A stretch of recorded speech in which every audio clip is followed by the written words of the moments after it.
Hello friend, তোমরা দেখছো তোমাদের প্রিয় YouTube channel exam guide by Nitu. বন্ধুরা, তোমাদের এসএসসি এমটিএস পরীক্ষা চলছে। আজ 6ই অক্টোবর। এখন আমি করাবো বিগত দিনে এসএসসি পরীক্ষায় এসে যাওয়া প্রশ্নপত্র নিয়ে এই বিশেষ জেনারেল নলেজের ক্লাস। আজকে করাবো ক্লাস নম্বর 3। তো বন্ধুরা, ভিডিওটা ভালো লাগলে একটু লাইক করবে, চ্যানেলটি সাবস্ক্রাইব করা না থাকলে অবশ্যই চ্যানেলটি সাবস্ক্রাইব করে দেবে। তো চলো দেরি না করে শুরু করছি প্রশ্নপত্রগুলো। প্রথম প্রশ্ন দেখো, পাল বংশের রাজারা কোন ধর্মের উপাসক ছিলেন? তো পাল বংশের রাজারা বৌদ্ধ ধর্মের অনুসারী বা উপাসক ছিলেন। পাল বংশ, যেটি 750 খ্রিস্টাব্দে গোপাল দ্বারা প্রতিষ্ঠিত হয়েছিল। পাল বংশের শেষ রাজা ছিল মদন পাল। ঠিক আছে, তো পাল বংশের প্রতিষ্ঠাতা ছিলেন রাজা গোপাল এবং শেষ রাজা ছিলেন মদন পাল। পাল সাম্রাজ্যের সবচেয়ে শক্তিশালী শাসক ছিলেন দেবপাল। ঠিক আছে, তো পাল বংশের সব থেকে শক্তিশালী শাসক ছিলেন দেবপাল। পরবর্তী প্রশ্ন, ভারত কত সালে প্রথম হকি বিশ্বকাপ জিতেছে? তো ভারত প্রথম হকি বিশ্বকাপ জিতেছে 1975 সালে। 1975 সালে ভারত প্রথম হকি বিশ্বকাপ জিতেছে। ভারত হকি বিশ্বকাপ জিতেছে মাত্র একবারই। তো 1975 সালেই ভারত শেষবারের মতন হকি বিশ্বকাপ জিতেছে। হকি বিশ্বকাপ শুরু হয়েছিল 1971 সালে। 2023 সালে যেটা সাম্প্রতিকতম বিশ্বকাপ, যেখানে জার্মানি চ্যাম্পিয়ন হয়েছে। আর সব থেকে বেশিবার চ্যাম্পিয়ন হয়েছে পাকিস্তান, তারা 4বার হকি বিশ্বকাপ জিতেছে। পরবর্তী প্রশ্ন, সার্কের মোট সদস্য দেশ কয়টি? তো সার্কের সদস্য দেশ 8টি। সার্কের সম্পূর্ণ নাম South Asian association for regional cooperation. ঠিক আছে, South Asian association for regional cooperation. সার্কের সদর দপ্তর নেপালের কাঠমান্ডু। সদস্য দেশ 8টি। সেই সদস্য 8টি দেশ হলো আফগানিস্তান, বাংলাদেশ, ভুটান, ভারত, মালদ্বীপ, নেপাল, পাকিস্তান এবং শ্রীলঙ্কা। সার্ক প্রতিষ্ঠিত হয়েছিল 8ই ডিসেম্বর 1985 সালে। সার্কের বর্তমান মহাসচিব গোলাম সারোয়ার। সার্কের বর্তমান মহাসচিবকে গোলাম সারোয়ার। 4 নম্বর প্রশ্ন, 2023-এ কে শান্তিতে নোবেল পুরস্কার পেয়েছেন? 2023 সালে শান্তিতে নোবেল পুরস্কার পেয়েছিলেন নার্গেস মোহাম্মদী। নার্গেস মোহাম্মদী 2023 সালে শান্তিতে নোবেল পুরস্কার পেয়েছেন। ইরানের নারী নিপীড়নকে বন্ধ করার জন্য তার অপরিসীম লড়াইয়ের জন্য নোবেল শান্তি পুরস্কার পেয়েছেন। ঠিক আছে, পরবর্তী প্রশ্ন, গিদ্দা এবং ভাংরা কোন রাজ্যের লোকনৃত্য? তো গিদ্দা এবং ভাংরা পাঞ্জাব রাজ্যের লোকনৃত্য। গিদ্দা মহিলাদের দ্বারা নৃত্য এবং ভাংরা পুরুষদের নৃত্য। তো বন্ধুরা, এই যে প্রশ্নগুলো, এই প্রশ্নগুলো কিন্তু এসএসসি বিগত দিনে এসএসসির যে সমস্ত পরীক্ষা হয়েছে সেইখান থেকে কিন্তু তোলা। বিগত বলতে SSC GD, SSC MTS, SSC CGL, SSC CSL. ঠিক আছে, এই সমস্ত পরীক্ষায় এসে যাওয়া প্রশ্নপত্র নিয়ে কিন্তু আমি তোমাদের এই জেনারেল নলেজের ক্লাসটা করাচ্ছি। তো ভালো লাগলে একটু লাইক করবে, তোমাদের লাইক করতে টাকা পয়সা কিচ্ছু লাগে না, শুধু একটা লাইক করে দেবে। তো চলো নেক্সট। পরবর্তী প্রশ্ন, কোন শহরকে ভারতের মন্দির শহর বলা হয়? তো ভারতের মন্দির শহর বলা হয় উড়িষ্যার রাজধানী ভুবনেশ্বরকে। উড়িষ্যার রাজধানী ভুবনেশ্বরকে ভারতের মন্দির শহর বলা হয়। ভারতের মন্দির শহর বলা হওয়ার কারণ এখানে 500টিরও বেশি মন্দিরের আবাসস্থল। তো ভুবনেশ্বর কিন্তু প্রায় 500টিরও বেশি মন্দির রয়েছে, সেই জন্যই ভুবনেশ্বরকে বলা হয় ভারতের মন্দিরের শহর। পরবর্তী প্রশ্ন, ভারতের পূর্ব এবং পশ্চিমতম বিন্দুর নাম কি? ভারতের পূর্ব দিকের বিন্দুর নাম কিমুতু, যেটি অরুণাচল প্রদেশে অবস্থিত। তো ভারতের পূর্ব প্রান্তের বিন্দু হচ্ছে অরুণাচল প্রদেশের কিমিথু, এবং ভারতের পশ্চিমতম বিন্দু গুজরাটের গোয়ারমাতা। ঠিক আছে, তো পশ্চিম বিন্দুর নাম কি? গোয়ারমাতা। ঠিক আছে, চলো নেক্সট। পরবর্তী প্রশ্ন, কার্বন ডাই অক্সাইড CO2, এখানে কার্বন ও অক্সিজেনের ভরের অনুপাত কত? কার্বন ডাই অক্সাইডে কার্বন ও অক্সিজেনের ভরের অনুপাত কত? তো সঠিক উত্তর হবে 3:8। কার্বন ডাই অক্সাইডে কার্বনের ভর হলো 12, এখানে কার্বন রয়েছে কত? 1 অণু। আর কার্বন ডাই অক্সাইডের অক্সিজেনের ভর হলো 32, অক্সিজেনের 1 অণু অক্সিজেনের ভর হচ্ছে কত? 16, কিন্তু এখানে রয়েছে অক্সিজেন 2 অণু, তাহলে কত হচ্ছে? 32। ঠিক আছে, তো 12:32 কাটাকাটি করলে কত হয়? 3:8। ঠিক আছে, তো কার্বন ডাই অক্সাইডে কার্বন ও অক্সিজেনের ভরের অনুপাত 3:8। 9 নম্বর প্রশ্ন, প্রধানমন্ত্রী উজ্জ্বলা যোজনা 2023 সালে কত বছর পর্যন্ত বৃদ্ধি করা হয়েছে? তো 2026 সাল পর্যন্ত করা হয়েছে। তো 3 বছর কিন্তু প্রধানমন্ত্রী উজ্জ্বলা যোজনার মেয়াদ বৃদ্ধি করা হয়েছে। এই প্রধানমন্ত্রী উজ্জ্বলা যোজনা যেটা বিনামূল্যে গ্যাস কানেকশন, LPG কানেকশন, ঠিক আছে, তো এটি 2016 সালের 1 মে চালু করা হয়েছিল। 10 নম্বর প্রশ্ন, জুলাই 2024 অনুযায়ী ভারতের অসামরিক বিমান পরিবহন মন্ত্রী কে? তো ভারতের বর্তমান অসামরিক বিমান পরিবহন মন্ত্রী হলেন কে রামমোহন নাইডু। তো বন্ধুরা, আমি কিন্তু ভারতের বর্তমান ক্যাবিনেট মন্ত্রীদের নিয়ে একটি লিস্ট করে দিয়েছি, তোমরা অবশ্যই পরীক্ষার দেওয়ার আগে এটা দেখে যাবে। পরবর্তী প্রশ্ন, আর্য সমাজ কে প্রতিষ্ঠা করেছিলেন? তো আর্য সমাজ প্রতিষ্ঠা করেছিলেন স্বামী দয়ানন্দ সরস্বতী। স্বামী দয়ানন্দ সরস্বতী 1875 সালের 10ই এপ্রিল বোম্বেতে আর্য সমাজ প্রতিষ্ঠা করেন। ঠিক আছে, তো আর্য সমাজ বোম্বেতে প্রতিষ্ঠা করেন স্বামী দয়ানন্দ সরস্বতী। কবে? 1875 সালের 10ই এপ্রিল। পরবর্তী প্রশ্ন, জাতীয় ক্রীড়া দিবস কবে পালন করা হয়? তো জাতীয় ক্রীড়া দিবস পালন করা হয় 29শে আগস্ট। 29শে আগস্ট জাতীয় ক্রীড়া দিবস পালন করা হয়। এই জাতীয় ক্রীড়া দিবস পালন করার কারণ হচ্ছে ওই দিনই হকি খেলোয়াড় মেজর ধ্যানচাঁদের জন্মদিন। তো মেজর ধ্যানচাঁদের জন্মদিনকে বিশেষ স্মরণীয় করে রাখতে এই দিন জাতীয় ক্রীড়া দিবস হিসেবে পালন করা হয়ে থাকে। পরবর্তী প্রশ্ন, ভারতীয় সংবিধানে প্রস্তাবনা শেষ কবে সংশোধন করা হয়েছিল?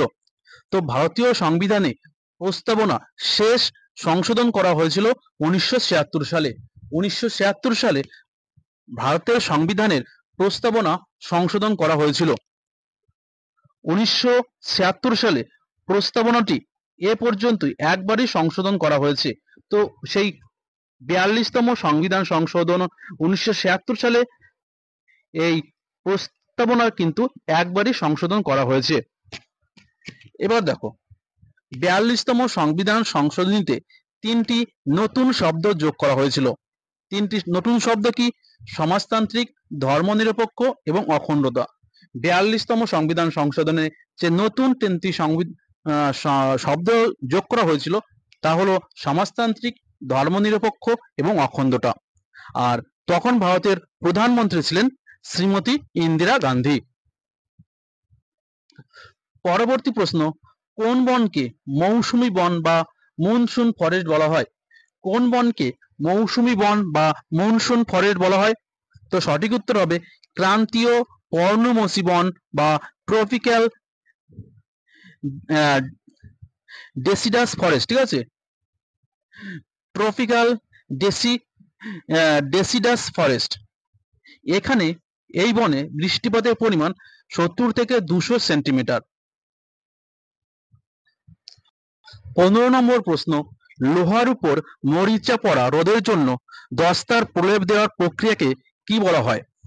তো লোহার উপর মরিচা পড়া রোধের জন্য দস্তার প্রলেপকে বলা হয় গ্যালভানাইজেশন। ঠিক আছে, গ্যালভানাইজেশন বলা হয়। 16 নম্বর প্রশ্ন, শরীরে ইনসুলিন হরমোনের অভাবজনিত রোগের নাম কি? শরীরে ইনসুলিন হরমোনের অভাবজনিত রোগের নাম ডায়াবেটিস। ঠিক আছে, ডায়াবেটিস। ইনসুলিনের ঘাটতি রক্তের শর্করা মাত্রা বাড়াতে পারে, এর ফলে ডায়াবেটিস রোগ হতে পারে। ঠিক আছে, তো ইনসুলিন ঘাটতি হলে শরীরের শর্করার মাত্রা বৃদ্ধি পায়, আর এই বৃদ্ধির ফলে শরীরের ডায়াবেটিস রোগ হতে পারে। পরবর্তী প্রশ্ন, ভারতের দ্বিতীয় বৃহত্তম নদী অববাহিকা কোনটি, যা দেশের 10% এলাকা জুড়ে রয়েছে? তো ভারতের দ্বিতীয় বৃহত্তম নদী অববাহিকা হলো গোদাবরী। আর ভারতের বৃহত্তম নদী অববাহিকা কোনটি? গঙ্গা। ঠিক আছে, ভারতের বৃহত্তম নদী অববাহিকা গঙ্গা। আর ভারতের দ্বিতীয় বৃহত্তম নদী অববাহিকা হচ্ছে গোদাবরী। মহারাষ্ট্রের ত্রিম্বকেশ্বর থেকে উৎস সহ গোদাবরী হলো ভারতের দ্বিতীয় বৃহত্তম নদী অববাহিকা। তো এই গোদাবরী হচ্ছে মহারাষ্ট্র ত্রিম্বকেশ্বর থেকে উৎপত্তি হয়েছে এবং এটা বঙ্গোপসাগরে পতিত হয়েছে। নদীটি প্রায় 1465 কিলোমিটার পূর্বে প্রবাহিত হয়। তো এই নদীটির দৈর্ঘ্য হচ্ছে 1465 কিলোমিটার। এর যাত্রাপথ মহারাষ্ট্র, তেলেঙ্গানা, অন্ধ্রপ্রদেশ, ছত্তিশগড় এবং উড়িষ্যা। এর উপনদীগুলো হচ্ছে প্রভারা, মাঞ্জারা, পূর্ণা, পেনগঙ্গা, ওয়ার্ধা, ওয়েনগঙ্গা, ইন্দ্রাবতী এবং কলাম। ঠিক আছে, মঞ্জুরা হবে। ঠিক আছে, মঞ্জুরা হবে, মঞ্জুরা। প্রভারা, মঞ্জুরা, পূর্ণা, পেনগঙ্গা, ওয়ার্ধা, ওয়েনগঙ্গা, ইন্দ্রাবতী এবং কলাম, এটা হচ্ছে গোদাবরী নদীর উপনদী। পরবর্তী প্রশ্ন, ভারত ছাড়ো আন্দোলনের সময় বোম্বেতে গোয়ালিয়া ট্যাঙ্ক ময়দানে ভারতীয় জাতীয় কংগ্রেসের পতাকা উত্তোলনের জন্য কে সবচেয়ে বেশি পরিচিত ছিল? তো সঠিক উত্তর হবে অরুণা আশরাফ আলী। অরুণা আশরাফ আলী স্বাধীনতা আন্দোলনে গ্র্যান্ড ওল্ড লেডি নামে পরিচিত। তো ভারতের গ্র্যান্ড ওল্ড লেডি হিসেবে পরিচিত কে? তো তিনি হলেন অরুণা আশরাফ আলী। তিনি ভারত ছাড়ো আন্দোলনের নায়িকা। অরুণা আশরাফ আলী 1992 সালে পদ্মবিভূষণ এবং 1997 সালে ভারতরত্ন পুরস্কার পেয়েছিলেন। পরবর্তী প্রশ্ন, টিনের সাংকেতিক চিহ্ন কি? তো টিনের সাংকেতিক চিহ্ন হচ্ছে SN। এর পারমাণবিক সংখ্যা 50, পারমাণবিক ভর 118.710, এর ইলেকট্রন বিন্যাস 2 8 18 18 4। ঠিক আছে, 2 8 18 18 4, এটা হচ্ছে টিনের ইলেকট্রন বিন্যাস। টিন পর্যায় সারণীর 14 নম্বর পর্যায়ে থাকে, গ্রুপ 5 এ থাকে এবং ব্লক পি ব্লকে অন্তর্গত। ঠিক আছে, তো পর্যায় 14, গ্রুপ 5 এবং ব্লক পি। পরবর্তী প্রশ্ন, 25 ডিগ্রি সেলসিয়াস এ পতিত জলের শব্দের অনুমান কত? 25 ডিগ্রি সেলসিয়াসে পাতিত জলে শব্দের অনুমানিক গতি কত? তো সঠিক উত্তর হবে 1498 metre per second. 25 degree Celsius তাপমাত্রায় পতিত জলের শব্দের আনুমানিক গতি 1498 মিটার পার সেকেন্ড। শব্দ হলো এক ধরনের অনুদৈর্ঘ্য যান্ত্রিক তরঙ্গ। শব্দ প্রচারের জন্য একটি মাধ্যম প্রয়োজন হয়, শূন্যতার মধ্য দিয়ে ভ্রমণ করতে পারে না। তো শব্দ শূন্য মাধ্যমে ভ্রমণ করতে পারে না, শব্দ ভ্রমণ করার জন্য কিন্তু একটা মাধ্যম দরকার হয়। শব্দ বিভিন্ন মাধ্যমে বিভিন্ন গতিতে ভ্রমণ করে। পরবর্তী প্রশ্ন, ভারতের প্রথম ইউরেনিয়াম খনি কোথায় অবস্থিত? তো ভারতের প্রথম ইউরেনিয়াম খনি যদুগোড়ায় অবস্থিত। তো যদুগোড়া খনি ঝাড়খণ্ডে অবস্থিত। যদুগোড়া ঝাড়খণ্ড রাজ্যের পূর্ব সিংভূম জেলায় অবস্থিত। আর 1967 সাল থেকে এই যদুগোড়া থেকে প্রথম কাজ শুরু হয়। ঠিক আছে, 1967 সালে যদুগোড়া প্রথম কাজ শুরু হয়েছিল। পরবর্তী প্রশ্ন, ওজোন স্তর পৃথিবীর বায়ুমণ্ডলের কোন স্তরে অবস্থিত? তো ওজোন স্তর পৃথিবীর বায়ুমণ্ডলের স্ট্র্যাটোস্ফিয়ারে অবস্থিত। ওজোন স্তর পৃথিবীর বায়ুমণ্ডলে স্ট্র্যাটোস্ফিয়ারে অবস্থিত। ওজোন স্তর সূর্যের অতি বেগুনি রশ্মি শোষণ করে ঢাল হিসেবে কাজ করে। ঠিক আছে, ও ওজোন স্তর সূর্যের অতি বেগুনি রশ্মি শোষণ করে ঢাল হিসেবে কাজ করে। ঠিক আছে, পৃথিবীর ঢাল হিসেবে কাজ করে কে? এই ওজোন স্তর। পরবর্তী প্রশ্ন, টিউলিপ উৎসব কোন রাজ্যে পালন করা হয়? তো জম্মু কাশ্মীরে কিন্তু এই টিউলিপ উৎসব পালন করা হয়। জম্মু কাশ্মীর শ্রীনগরে। ঠিক আছে, তো জম্মু কাশ্মীরে ইন্দিরা গান্ধী মেমোরিয়ালে টিউলিপ বাগান নামে পরিচিত। তো জম্মু কাশ্মীরের ইন্দিরা গান্ধী মেমোরিয়াল, ঠিক আছে, এটা টিউলিপ বাগান নামে পরিচিত। ঠিক আছে, এখানে এটি বিশ্বের বৃহত্তম বাগানগুলির মধ্যে একটি। তো টিউলিপ বাগান কোনটি? তো ইন্দিরা গান্ধী মেমোরিয়াল, যা টিউলিপ বাগান নামে পরিচিত। এটা কোথায় অবস্থিত? জম্মু কাশ্মীরে। কমলিনী আস্তানা এবং নলিনী আস্তানা হলেন কোন নাচের সঙ্গে যুক্ত? তো কমলিনী আস্তানা এবং নলিনী আস্তানা দুই বোন। তো এরা কিন্তু কত্থক নৃত্যের সঙ্গে যুক্ত। এরা কত্থক নৃত্যের বেনারস ঘরানার শিল্পী। পরবর্তী প্রশ্ন, মহিলা ওমেন প্রিমিয়ার লিগ প্রতিযোগিতায় স্মৃতি মান্ধানা কোন দলের হয়ে খেলছেন? তো ওমেন প্রিমিয়ার লিগে স্মৃতি মান্ধানা রয়্যাল চ্যালেঞ্জার ব্যাঙ্গালোর হয়ে খেলেন। তো এই স্মৃতি মান্ধানার নেতৃত্বেই রয়্যাল চ্যালেঞ্জার ব্যাঙ্গালোর 2024 সালে ওমেন প্রিমিয়ার লিগে প্রথমবারের মতন চ্যাম্পিয়ন হয়েছে। তো বন্ধুরা, ভিডিওটা এই পর্যন্তই। ভিডিওটা ভালো লাগলে লাইক করবে, বন্ধুদের সঙ্গে শেয়ার করবে। আর আগামীকাল যাদের পরীক্ষা আছে তাদের জন্য থাকলো বেস্ট উইশেস। অবশ্যই তোমরা ভালো করে পরীক্ষা দাও।